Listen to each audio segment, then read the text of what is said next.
Welcome to Agmax. కేంద్ర ప్రభుత్వం ప్రతిష్టాత్మకంగా అమలు చేస్తున్న పథకం ఏదైనా ఉందంటే అది పీఎం కిసాన్ పథకం. రాష్ట్రంలో లబ్ధిదారుల సంఖ్య రోజు రోజుకి గణనీయంగా తగ్గుతోంది. తెలంగాణ రాష్ట్ర ప్రభుత్వం అమలు చేస్తున్న రైతు భరోసా పథకం ఏదైతే ఉందో దాంతో పోలిస్తే పీఎం కిసాన్ ద్వారా లబ్ధి పొందుతున్న రైతుల సంఖ్య సగం కూడా ఉండడం లేదనమాట.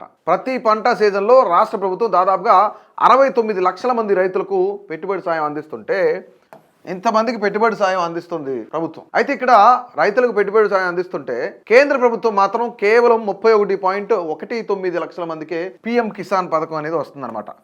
31.19 లక్షల మంది వీళ్ళకి మాత్రమే రాష్ట్ర ప్రభుత్వం 69 లక్షల మందికి పైగా సాయం అందిస్తుంది.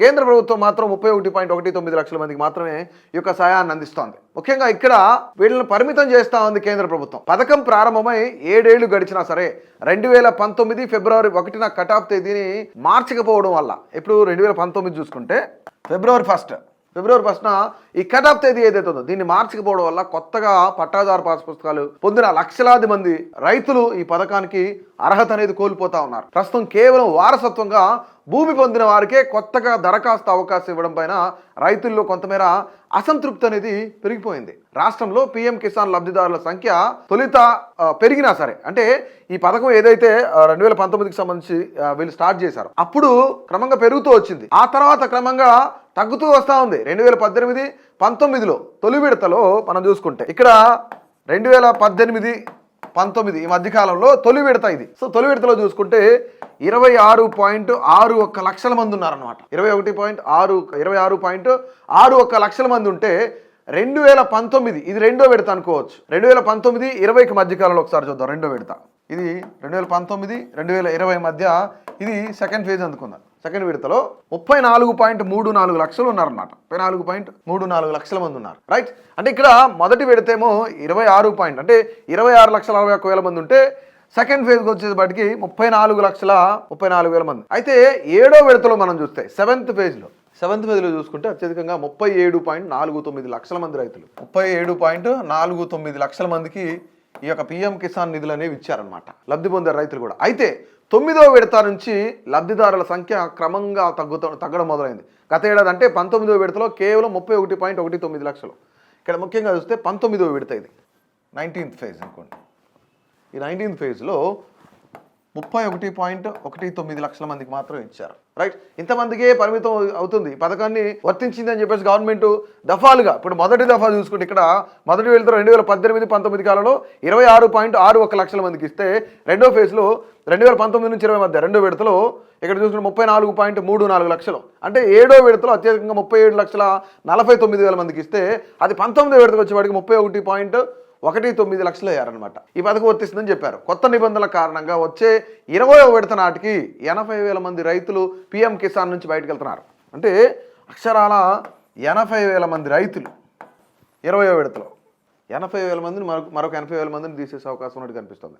అంటే ముఖ్యంగా ఇక్కడ వ్యవసాయ శాఖ అంచనా వేస్తుంది దీని ఇంతమంది తగ్గుతారని. పీఎం కిసాన్ నిబంధనల ప్రకారం ఒకే కుటుంబంలో భార్యాభర్తలు ఇద్దరికి భూమి ఉన్నా వారిలో ఒక్కరికి మాత్రమే పథకం వర్తించాలి. కానీ రాష్ట్రంలో చాలా చోట్ల భార్యాభర్తలు తండ్రి కొడుకులు వేరువేరుగా లబ్ధి పొందుతున్నట్టు కేంద్రం గుర్తించింది అనమాట. ఒక కుటుంబంలో ఒక 10 ఎకరాల భూమి ఉంటే నలుగురు పేరున దాన్ని షేర్ చేసి ఉంటే నలుగురికి ఈ పథకం వస్తుంది. అలా కాదు కేవలం ఒకరికే రావాలి అని చెప్పేసి కేంద్ర ప్రభుత్వం అంటుంది. అంటే ఈ నలుగురికి భూమి ఉన్నట్లు ఈ నలుగురు లబ్ధి పొందుతున్నట్లు కేంద్ర ప్రభుత్వం గుర్తించింది. దీంతో గత డిసెంబర్ నుంచి తనిఖీలు చేపట్టి ఒకే కుటుంబంలో ఇద్దరు లబ్ధి పొందితే ఒకరి పేరును తొలగించాలని చెప్పేసి ఆదేశాలు కూడా జారీ చేసింది.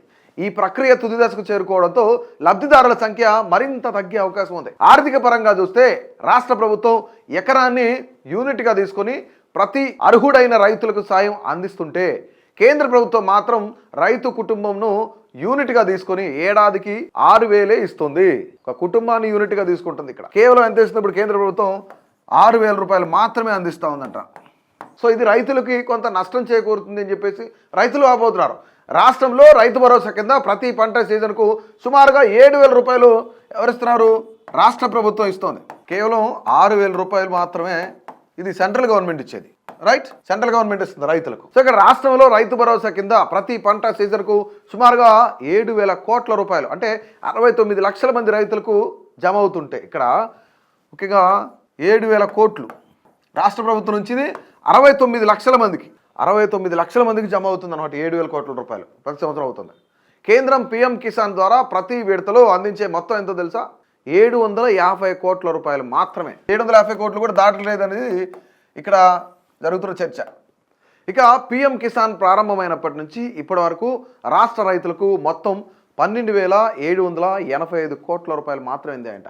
ఈ పీఎం కిసాన్ ఎప్పుడు స్టార్ట్ అయింది? మొదటి విడతలో 2018, 19 ఇది మొదటి విడత అనుకున్నాం. అప్పటి నుంచి ఇప్పటి వరకు స్టిల్ నౌ ఎంత అంటే 12,785 కోట్ల రూపాయలు ఓవరాల్గా చూసుకుంటే. కానీ ఇక్కడ రాష్ట్ర ప్రభుత్వం ఒక సంవత్సరానికి ఇక్కడ ఎంత 7,000 కోట్లు ఇస్తుంది ఒక సంవత్సరానికి. కానీ ఇక్కడ కేంద్ర ప్రభుత్వం పీఎం కిసాన్ మొత్తం స్టార్ట్ అయిన దగ్గర నుంచి ఇప్పటి వరకు 12,785 కోట్ల రూపాయలు మాత్రమే ఇచ్చింది కేంద్ర ప్రభుత్వం.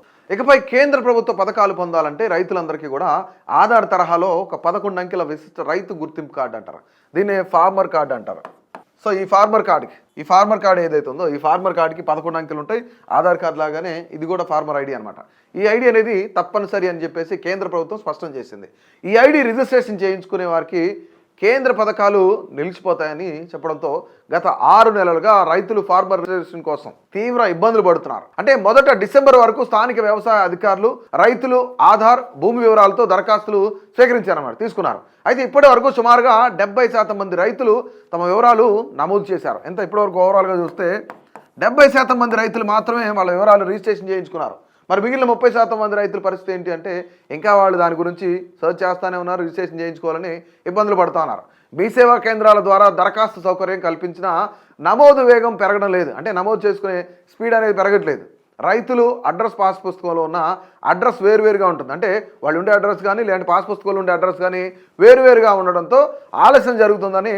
మరోవైపు ఆదాయ పన్ను చెల్లింపు వారు ఏదైతే వీళ్ళు ఐటీ వారు, సో ఆదాయ పన్ను ఇన్కమ్ ట్యాక్స్కి సంబంధించి ప్రభుత్వ ఉద్యోగులు ఇప్పటికే అనర్హులుగా ప్రకటించబడ్డారనమాట. అలాగే ఈ ఈకేవైసీ ఏదైతుందో అది తప్పనిసరిగా చేయించడంతో నిజమైన చిన్నకారు రైతులు కూడా సాంకేతిక సమస్యల కారణంగా పీఎం కిసాన్ ప్రయోజనాలకు దూరం అవుతున్న పరిస్థితి కూడా నెలకొంది. సో ఓవరాల్గా పీఎం కిసాన్ పథకం రావాలి అంటే ఖచ్చితంగా 11 అంకెల ఫార్మర్ ఐడి ఏదైతే ఉందో ఈ ఐడి అనేది తప్పనిసరి. మీ సేవా కేంద్రాలు కానీ రైతు సేవా కేంద్రాలు కానీ లేదంటే అధికారులు కానీ వ్యవసాయ శాఖ అధికారులు కానీ తప్పనిసరిగా కలిస్తే కనుక మీ యొక్క ప్రాబ్లం అనేది సాల్వ్ అవుతుంది. ఈ రిజిస్ట్రేషన్ అనేది తప్పనిసరి చేస్తూ ఉన్నారు. సో ఇది పీఎం కిసాన్ పథకం కింద కొంతమంది రైతులు సమస్యలు ఎదుర్కొంటున్నారు. ప్రస్తుతానికి పీఎం కిసాన్ పథకం ఏదైతే ఉందో దానికి సంబంధించిన అప్డేట్ అయితే ఇది.